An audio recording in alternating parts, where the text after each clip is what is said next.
ส่งโดรนไปจัดการอันป้องกันเรดาร์ต่างๆให้หูหนวกตาบอดให้มืดไปก่อนนี่การปฏิบัติการนี่เหี้ยมบ่เหี้ยมสิงโตคำรามในทะเลทรายแล้วอันนี้เป็นแผนการของนาตาญาฮูก็สำเร็จรอบแรกในมาตอนละลับนี่อิหร่านยิงลูกจรวดมานี่นับร้อยนับพันมืดบดกลางคืนจนเป็นท้องฟ้าสว่างปานว่ายิงบังไฟดอกระบบป้องกันภัยทางอากาศของอิสราเอลก็ตอบโต้อเมริกาก็ยิงซอยอีกยิงโดนประเทศจอร์แดนก็ยิงซอยป้องกันจัดการกับจรวดของอิหร่านสบายดีเจบีสบายดีทุกท่านเนาะในเมื่อเป็นเช่นนี้พี่น้องมันก็ยังเล็ดลอดลงไปลูกหนึ่งสองลูกที่หลับบ่ทันมันมาหลายโพดตกลงไปใส่บ้านเรือนประชาชนมีคนเจ็บมีคนตายมีความเสียหายพี่น้องนี่แต่ว่าอิสราเอลหลับเรียบร้อยแล้วรอบที่สองอิสราเอลฟาดอีกตัดหัวแล้วต้องตัดแขนตัดขาต้องตัดทุกสิ่งทุกอย่างสนามบินอิสราเอลบินไปฟาดอีกรอบสองเงียบพี่น้องเงียบแปลว่าล้างที่ยิงจรวดมานั้น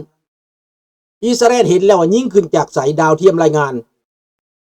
ดาวเทียมของนาโต้นี่เขาจะบอกว่ายิงขึ้นมาจากสายจุดที่เท่าใดเห็นบัดแล้วก็บินไปตรง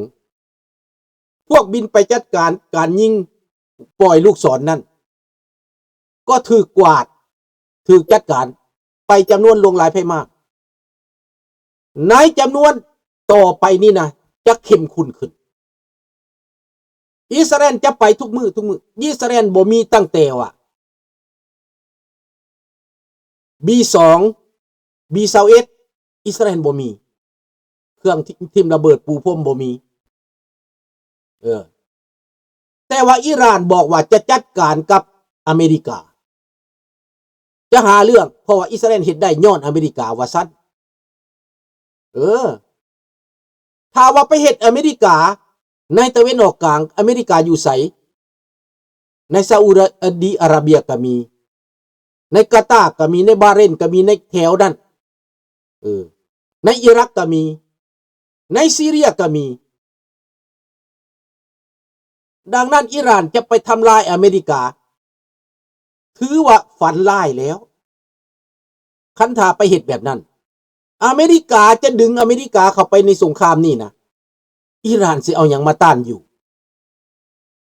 พร้อมเดียวกันนั่นพวกฮูตี้ก็ยิงมาลูกหนึ่งแต่ว่าอิสราเอลยิงตกบ่ได้มาทำลายฮูตี้ก็ยังอยากเฮ็ดน้ำเขาเพราะว่านายตัวเองเฮ็ดก็ต้องแสดงสัญญานุภาพฮูตี้แควเล็บก็บ่มีแล้วถึงอเมริกากับอังกฤษฟาดอิสราเอลฟาดเบิดแควเล็บแล้วบาดนี้ซีเรียก็เบิดไปแล้วฝ่ายซีเรียนี่ก็สังเกตการแล้วมาทางอเมริกาแล้วนี่ในประเทศขอบเขตนั้นดังนั้นพี่น้องเรื่องนี้ถามว่ารัสเซียจะมาซอยอิหร่านบ่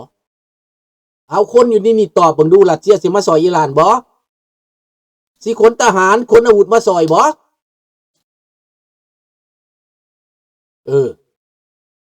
เสียแนวใดรัสเซียสิมาซอยบ่สบายดีต้องกลุ่มทองกำเนาะสบายดีเนาะถามว่าสิมาซอยบ่พี่น้องตอบเบิ่งดูสิดึงอเมริกาเข้าไปสงครามนี่บ่ข้าพเจ้าว่าอิหร่านนี่หัวเย็นเด้รัสเซียบ่มาดอกแม่นเสี่ยวหยังมาขนาดตัวเองเฮ็ดสงครามกับยูเครนก็ยังบ่ละไหวแล้วยังขอการช่วยเหลือจาก ยังขอการช่วยเหลือจากอิหร่านอีกขอทหารจากอิหร่านอีกไปและสิมาซอยได้จังใดเอาตัวเองยังบ่รอดแล้วนี่แม่นพวกท่านก็คิดคือกันกับข้าพเจ้า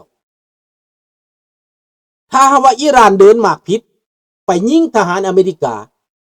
หรือไปทำลายผลประโยชน์อเมริกาก็ต้องจัดการอเมริกาเตรียมไว้อย่าง1 B2 Spirit ก็ยังใส่การอยู่ B21 Raider ประมาณ10 ลำเตรียมการไว้อันนี้แปลว่าบ่มีหยังเบิดคันจำนวนนี้ไปแล้วบ่ปูพรมโลดกองทัพกองทหารกองบัญชาการเครื่องเรดาร์ต่างๆบ่เหลือบ่หลอบ่สามารถอีหยังได้จำนวนนี้บินไกลได้บินไปหาอิหร่านบินกลับสบายบ่ต้องเติมน้ำมันนี่ของอเมริกาแล้วรัสเซียมีบ่มีจีนมีบ่มีแบบนี้จีนก็บ่มีรัสเซียก็บ่มีสบายดีวันทิงทูโนดังนั้นเป็นการแสดงแสนยานุภาพอาวุธอเมริกาแม่นยำสำนั่นนะของอเมริกานะมันแม่นยำเจาะเข้ามากระดองหัวใจฟาดบาดเดียวในพลในพันตายเกลี้ยงบ่ต้องยืดยาวบ่ต้องแก่ยาวอเมริกาเฮ็ดนี่แหละพี่น้องดังนั้นรัสเซียเห็นแบบนี้หนาวฮ้อนโดนัลด์ทรัมป์บอกว่าเจ้าต้องโปรตีนบ่อยากสันติภาพให้เจ้าไปคิดใหม่เบิ่งค่อยเคยเว้าดีนำเจ้าค่อยเคยให้เจ้าเสนอให้เจ้าออกจากสงครามแล้วแต่เจ้าปฏิเสธคันเจ้าปฏิเสธนี่ค่อยก็สิมีทางเลือกน้อยลงได้โดนัลด์ทรัมป์ว่าได้แล้วค่อยก็อาจจะหนุนยูเครนได้นี่แหละพี่น้องเรื่องของมันฟังย้อนหลังก็ได้หลานทอนเนาะดังนั้นอเมริกาในตอนนี้ก็หมายว่าเตรียมพร้อมอยู่แล้วส่งเรือลบไปเต็มบัดในทะเลดำในตะวันออกกลางพี่น้อง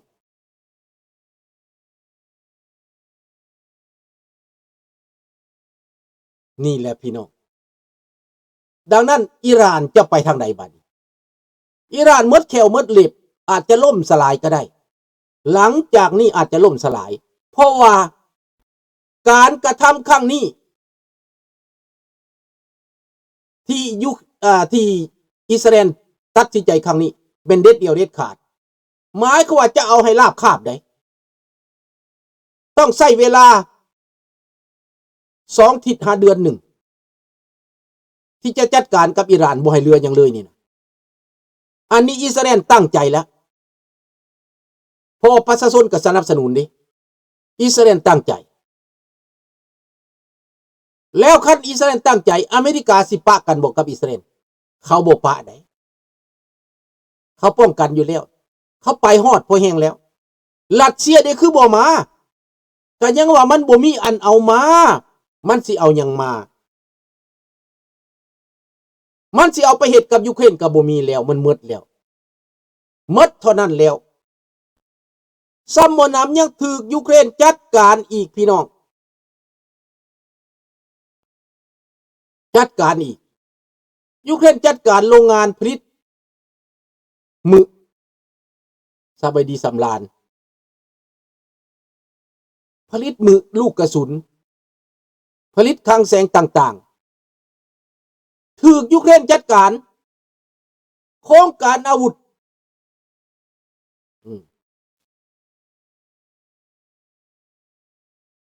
โครงการอาวุธที่ยูเครนเฮ็ดในสมัยก่อนปี2000โจะบ่มีเงินได้เฮ็ดไปแล้วแต่โจะมาบาดนี้ยูเครนสำเร็จแล้วผลิตไปได้หลายลูกแล้วยิงถึงมอสโก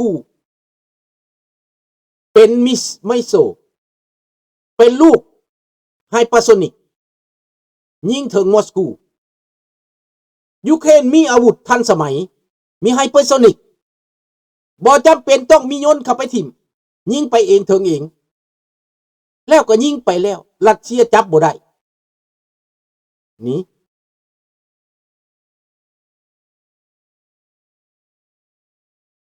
รัสเซียจับบ่ได้นี่มันเป็นประเทศที่สำคัญยูเครนในตอนนี้จนว่าฝรั่งเศสจนว่าอังกฤษจนว่าเยอรมันบอกว่าเขาจะต้องเอาแบบอย่างเป็นโมเดลคือยูเครนทหารน้อยคนน้อยประเทศน้อยแห่งน้อยเศรษฐกิจน้อยแต่สามารถจัดการกับสร้างตัวบักใหญ่อยู่สั่งมั่งประเทศฝรั่งเศสยกย่อปอปั้นยูเครนในตอนนี้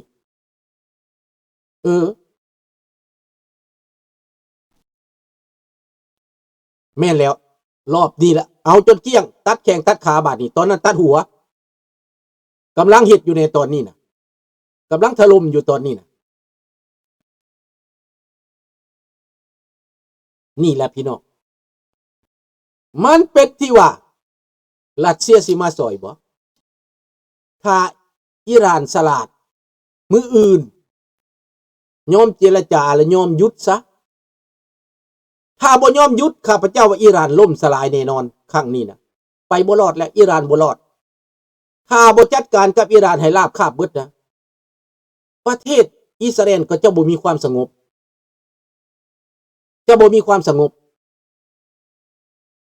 ส่วนประเทศลิบานอนพวกเอสโบลาก็เฮ็ดยังบ่ได้แล้วเบิดแล้วรัสเซียบ่มีทหารพอสิไปซอยอิหร่านดอกรัสเซียก็ยังมาขอทหารลาวทหารเกาหลีเหนือไปสวยแม่นนั่นแหละเรื่องของมันดังนั้นพี่น้องเห็นแล้วบ่ล่ะความนิยมของคนไปนิยมรัสเซียไปนิยมจีนโจมตีอเมริกาและบ่เข้าใจอเมริกาไปต่อต้านเขาจนก่อความวุ่นวายขึ้นเห็นให้เขาเกลียดชังตัวเองย้อนคนลาวที่ไปหมักโซเวียตนะคนลาวที่ไปหมักรัสเซียนะตอนนี้เป็นยังไงล่ะในอเมริกานะกินข้าวอยู่อเมริกาเหตุเวียกอยู่อเมริกาใส่ดำรงชีวิตในอเมริกาแต่เป็นนิยมรัสเซียแล้วเป็นยังไงล่ะบาดนี้คือว่าเขาบ่ฮู้บ่อเมริกาเจ้าคือจังไดเจ้าเป็นยังไงคือว่าเขาบ่ฮู้ว่าเขาฮู้เบิดเจ้าเว้าภาษาหยังข้าพเจ้าเว้าออกไปนี่นะเว้าออกทีวีนี่นะลูกหลานข้าพเจ้าเข้ามาฟังมันบ่ได้ฮู้จักภาษาลาวจักดีเขาฟังเป็นภาษาฝรั่งเศสเป็นอังกฤษได้พี่น้องคำว่าของข้าพเจ้านี่นะAI มันเฮ็ดซอยมันฟังได้มันแปลได้เบิดได้น้องจันทวี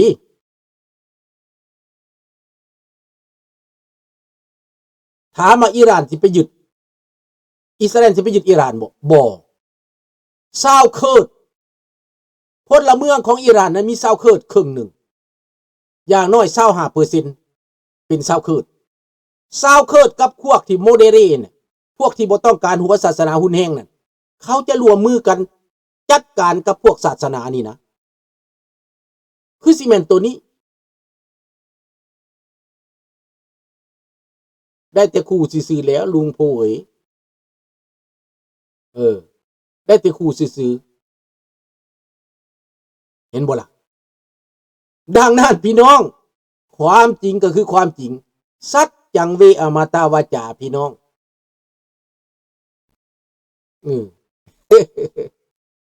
สัจจังเวอมตาวาจาผู้ใดที่บ่เข้าใจก็ให้เริ่มเข้าใจซะว่าอเมริกาเขาบ่ทันได้ใช้อาวุธพิสังเจ้าก็ยังสิตายแล้วถ้าเขาไปหนุนยูเครนเหมือนดังประเทศอังกฤษหนุนเต็มๆหั่นนะบ่มีข้อจำกัดบ่มีข้อผูกมัดให้อัตกรรมไปแล้วอัตกรรมยังบ่ได้ยิงซ้ำนะเดี๋ยวนี้นะมี50ลูกบ่ทันยิงซ้ำนะเอาไว้ถ้ายิงหัวบักปูตินนะหั่นนะ